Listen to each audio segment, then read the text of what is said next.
Selamat pagi, teman-teman. Ini tanggal 18 Desember 2023, hari Senin. Pukul berapa ini? 7:03 ya, Indonesia Barat.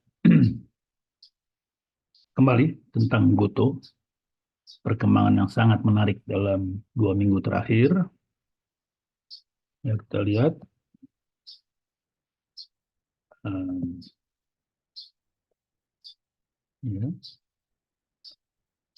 di 2 minggu terakhir harga meloncat, kemudian berfluktuasi dengan besar ya. Saya sudah jualan di sini, saya sampaikan gitu ya, sekitar sini, tapi tidak semua, tapi cukup banyak. Karena Goto sekarang adalah porto terbesar di saham terbesar di porto saya. Jadi saya jual sebagian.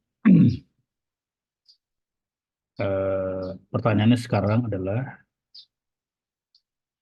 hari ini Senin, apakah saya akan jual lagi atau malah beli? Nah, ini susah ya. Kalau kita lihat dari grafik saja, ini grafik saja kita lihat, ini saya pakai Bollinger Band ya. Ini kelihatan sudah turun ke bawah sumbu dan biasanya nggak mudah naik ke atas ini. Kalau lihat dari sini ya, trennya sudah mendatar ya. Jadi mestinya dari grafik ini saja saya lebih baik jualan lagi.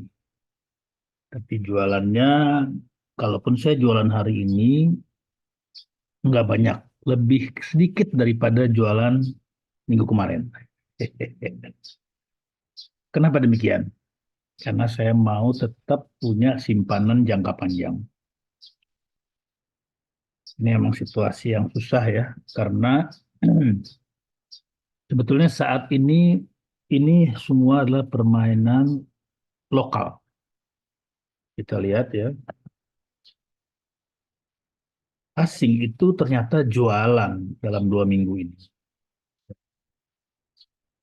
Memang di sini mereka masuk, tapi begitu harga digenjot oleh lokal, ya, yang yang memompa harga itu lokal ya, kelihatan kalau perhatikan gerakan uh, sekuritas ya. Maka ini asing justru menggunakan kesempatan tersebut untuk jualan besar. Ini yang kedua terbesar untuk eh, nih ya. Ini bulan Juni, bulan Mei ya, ada beli banyak sekali.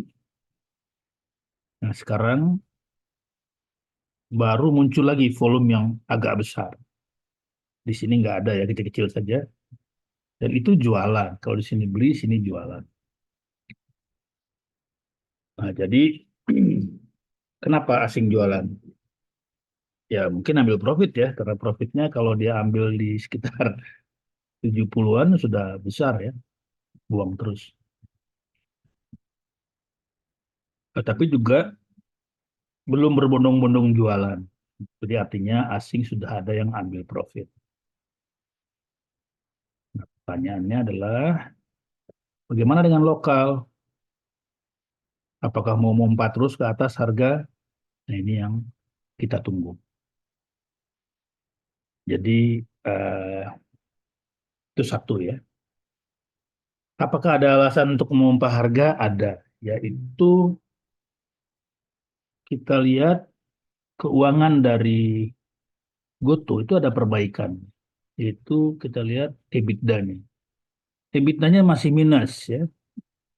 Eh, Akhir tahun ini diperkirakan masih minus 1,2 triliun, tetapi sudah jauh membaik dibandingkan tahun lalu, yaitu minus 16 triliun.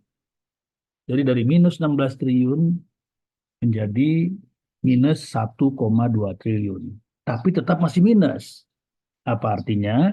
Perusahaan masih harus butuh cash, ya, cash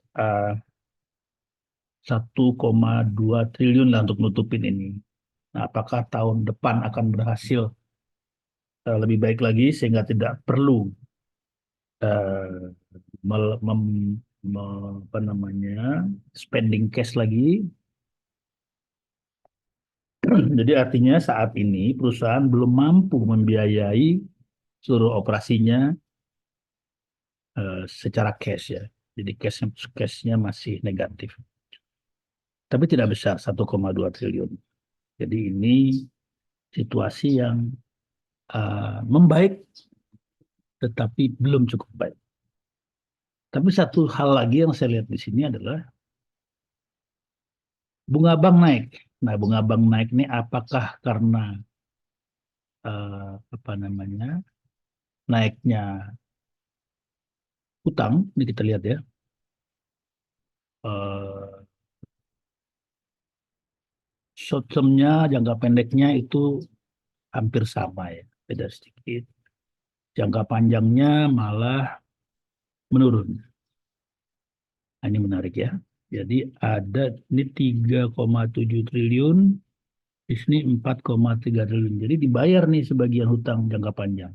Wah, hebat ya. Sebagian hutang jangka panjang dibayar. Loh kok bisa bayar walaupun cash-nya masih negatif, aliran cash-nya ya karena cash-nya di dalam itu banyak ya, 25 triliun. Jadi ada yang dipakai buat bayar hutang jangka panjang. Ini cash dari mana 25 triliun? Ini adalah mungkin sebagiannya uang dari supplier ya, yang titip barang, barangkali.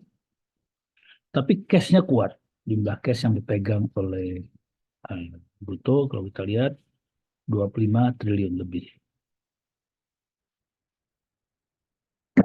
Perusahaan ini tetap tidak ada gejala bangkrut lah, yang ada gejala bagus, membaik, sehingga sehingga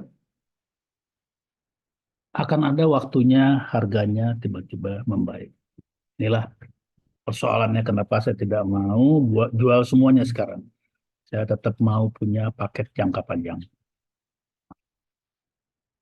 Demikian. Jadi kembali saya sih mungkin akan jual lagi hari ini karena melihat jangka pendeknya ini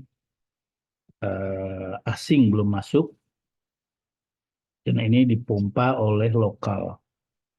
Nah, lokal kalau pompa nggak bisa terus-terusan dong ya. Eh, ini kemarin kan ada isu TikTok. Jadi isu TikTok ini kemudian harga diangkat, lalu muncul pengumuman dari Goto bahwa TikTok memang sedang dibahas, tapi tidak ada keputusan apa-apa, baru baru ngobrol-ngobrol, lalu harga langsung jatuh, orang langsung jualan. Jadi saya mencurigai jangka pendek belum ada minat beli yang besar terhadap Goto. Ini memang dipompa. Nah, kalau demikian, pompa kan nggak lama-lama ya, bisa aja harga turun lagi. Ke berapa? Ke bawah 90. Jadi saya mungkin akan jualan lagi ya hari ini, tapi paket panjang saya tetap saya simpan. Cuma saya harus hitung lagi, mau berapa sekarang paket panjangnya. Kemarin kan udah saya tentuin nih, lumayan. Sekarang saya harus hitung lagi, karena rupanya masih butuh waktu, berapa saya mau simpan sebagai paket panjang. Menunggu Goto EBITDA-nya positif. Ya biasanya sebelum positif banget udah naik duluan ya. Jadi kita nggak sempet. Nah, ini kan susah. Demikian, uh, kalau kita lihat di sini, harga bisa turun ke 82, 83 ya. Uh, Kemudian, kalau kecuali ya, tiba-tiba ada orang memborong, mau siap-siap EBITDA positif ya. Sekarang saya kira isunya itu, EBITDA positif. Kita lihat grafik yang lebih kuat, ternyata batas turun harga adalah 86. 86 jadi 88 malah ya. 86 lah kira-kira ya. Jadi di bawah 90 saya beli lagi. Nah tergantung hari ini pagi-pagi apakah saya masih sempat jualan Tapi kalau tiba-tiba drop ke bawah 90 ya saya tambah. Karena kan udah ada yang saya jual lumayan di minggu lalu. Saya ambil lagi. Eh, Ya 88 mungkin saya udah ambil 87 ya. Dicicil biasa. Demikian tentang Goto. Yang lain saya kira saya belum merasa perlu membahas. Ya, ada suasana bagus karena bunga The Fed ya mulai ada tren turun, perkiraan turun. Dan itu artinya dolar akan mencari tempat di luar The Fed Amerika. Ya mungkin salah satunya masuk Indonesia. Apakah segera belum tentu karena orang asing juga kan pinter. Jadi kalau harga-harga murah mungkin dia beli ya. Kayak Bank BCA kemarin saya lihat sudah naik. Saya punya kebetulan lumayan. Kemudian Astra yang belum naik sekali, saya kira juga akan naik. Kemarin baru naik 1%.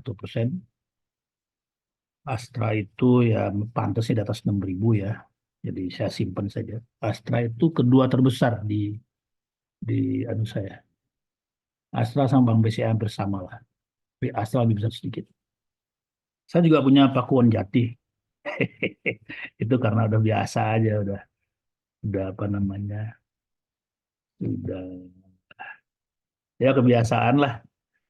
Ya, jadi walaupun tidak terlalu banyak ya tidak dominan, tapi saya punya. Kita lihat Pakuwon Jati, nih ya, bergerak sedikit tapi mentok nih. Saya kira belum lah ya, Pakuwon Jati itu masih panjang historinya untuk properti, tetapi harga sekarang ini kan udah murah. Ya, ini nggak mau susah turun ke bawah 400 ya, sekarang mulai naik. Ya 400-nya belilah simpan-simpan buat masa depan. Demikian. Jadi kalau kalau ini nanti mentok lagi di sini ya saya jual, saya beli. Konservatif saja. Yang menarik dari Pakuwon Jati ini kita lihat adalah earning per share-nya. Itu naik ya. Kita lihat mingguan aja ya. Ini. Jadi hebat juga ini. Dalam keadaan properti sedang tidak bagus pun berhasil mempertahankan eh, profitability-nya. Harga turun terus. Jadi itu kenapa saya beli. Demikian, selamat pagi, sehat selalu.